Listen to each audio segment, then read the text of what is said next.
Hello guys, bersama saya lagi dalam Alright Napa Channel. Mantap dan juga padu ya apabila warganet rakyat memberikan surat buat kerangga Perikatan Nasional ini dan mengatakan sahabat semua bahwa mereka ya Perikatan Nasional ini lemah tanpa memainkan agama dan juga bangsa. Oh, pedas sekali kenyataan itu.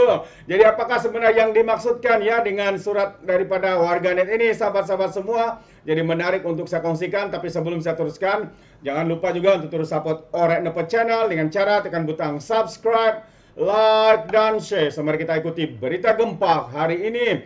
Ini dia surat daripada warganet, lemah Perikatan Nasional tanpa sentimen kaum dan juga agama. Maksudnya di sini adalah ya tanpa memainkan sentimen agama dan bangsa, ya Perikatan Nasional ini tidaklah kemana-mana. Ya seperti mana kemarin sahabat semua, ya mereka walaupun mereka tidak mendapat kelulusan untuk mengadakan himpunan Selamatkan Malaysia, kononlah Selamatkan Malaysia, tapi sebenarnya pada pandangan saya itu hanyalah alasan untuk menyelamatkan pemimpin-pemimpin mereka yang terpaling dengan skandal-skandal pengubahan wang haram, salah guna kuasa, rasuah, suapan dan sebagainya. Semasa perhimpunan itu, Laungan dakwah Zaid ya tidak cukup lantang memandangkan kecelaruan, tuntutan dan lemahnya pemahaman gerakan Selamatkan Malaysia di Kuala Lumpur semalam.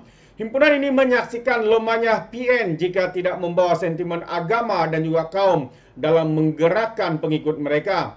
Tiga tuntutan utama adalah pendakwaan semula Zahid membebaskan program negara dan SPRM daripada kuasa eksekutif dan keadilan undang-undang kepada rakyat Malaysia.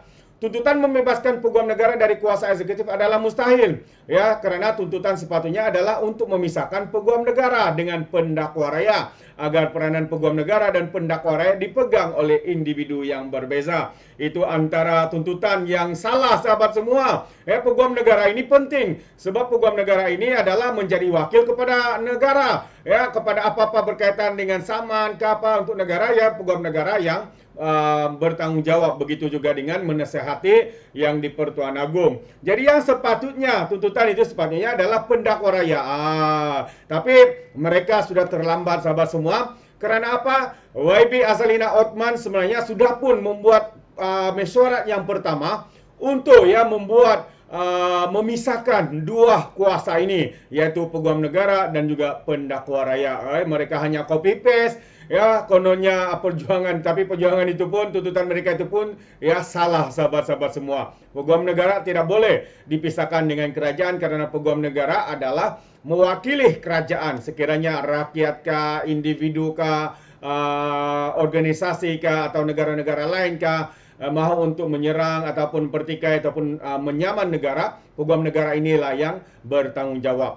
Ya, jadi kalau kita ini karena jika pemisahan ini berlaku soal perihal politik dapat dirujuk kepada peguam negara di bawah Menteri Undang-Undang, manakala aspek pendakwaan diserahkan kepada pendakwa raya sesuai dengan Manifesto Pakatan Harapan pada PRU yang ke-15 yang lalu. Jadi kecelaruan peserta semakin kelihatan apabila spanduk berkaitan nilai mata wang diangkat, yaitu 1 USD bersama dengan RM4.68 dijulang disertai dengan beberapa ucapan pimpinan PN berkaitan kosara hidup dan pelabur antarabangsa yang lari dan tidak berminat untuk melabur di Malaysia dilakukan secara sembrono. Jadi sebenarnya mereka tidak tahu ataupun mungkin mereka sengaja memekakkan telinga berkaitan dengan pelaburan ini. Ya, yang kita tahu pelaburan hari ini ya semakin berkembang lebih baik ya dibandingkan dengan ketika Perikatan Nasional memerintah, yang mana pada ketika itu begitu ramai pelabur-pelabur yang keluar ya masuk ke Singapura, ke negara jiran Indonesia, Vietnam dan sebagainya. Tapi hari ini kita boleh nampak dengan mata kasar, dengan mata yang jelas jika kita melihat dengan jelas, jika kita tidak memekakkan telinga kita. Bukti yang paling jelas adalah Elon Musk, orang kaya paling kaya di dalam dunia ini, telah pun ya melabur ke negara kita. Bukan saja telah melabur, tapi ya Tesla itu sudah bermula sahabat-sahabat semua, begitu dengan Starlink dan banyak lagi pelabur-pelabur yang masuk. Tapi kita tahu mereka hanya melakukan dengan sembrono. Ya, jadi beberapa pimpinan PAS juga memetik ayat-ayat suci Al-Quran secara serakah sehingga konteks ayat berkenaan yang hak dan nyembatil tidak mempunyai apa-apa kolerasi.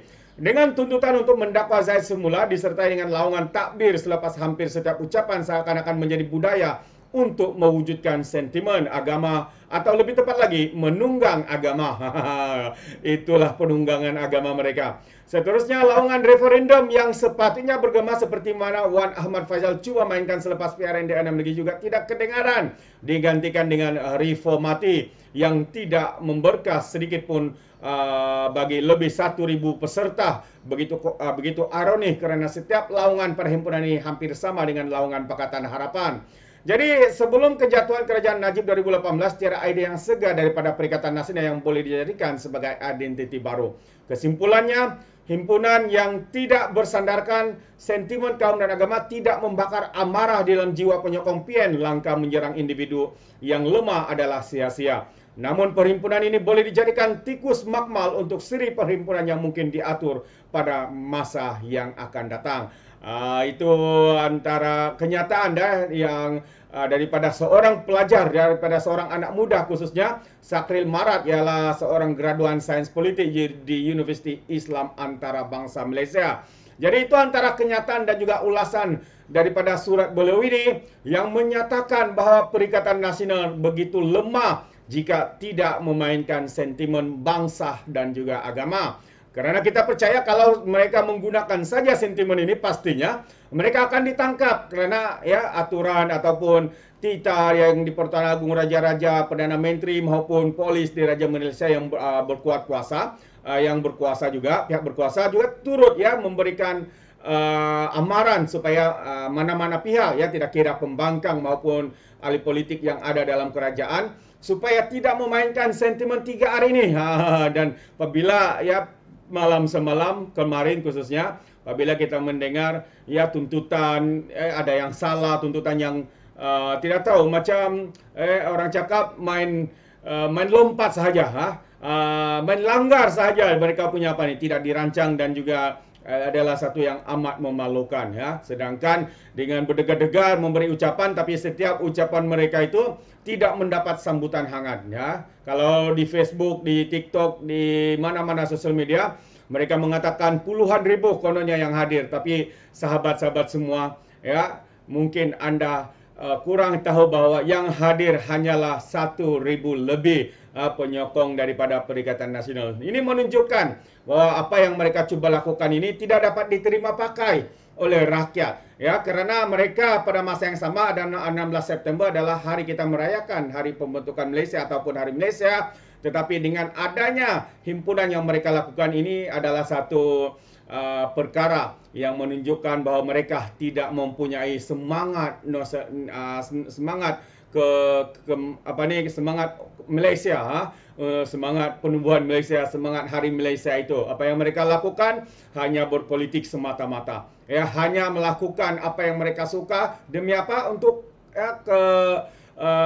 kepentingan politik, kepentingan individu berkaitan dan juga kepentingan parti semata-mata, sahabat-sahabat semua. Dibandingkan kalau kita lihat satu anjuran juga yang dibuat di dataran, kita boleh nampak hampir lebih 10.000 yang membanjiri anak-anak muda dengan pakaian tradisi. Ini boleh menampakkan perpaduan yang begitu hebat di kalangan rakyat Malaysia, khususnya anak-anak muda yang menolak virus Perikatan Nasional, virus perpecahan, virus maki hamun, virus hasutan, virus fitnah dan sebagainya. Terbaik kepada rakyat Malaysia, anak-anak muda yang mempunyai fikiran yang mantang dan mantap. Terima kasih. Jadi sampai di sini saja. Izinkan saya untuk mengundurkan diri dan seperti biasa peribahasa mengatakan, tapapun kangkap, 2 ton keinginan. Dalam bahasa Melayanya, tepuk dadah, tanya selera. Sekian saya daripada Alright Dapat Channel. Kita berjumpa lagi.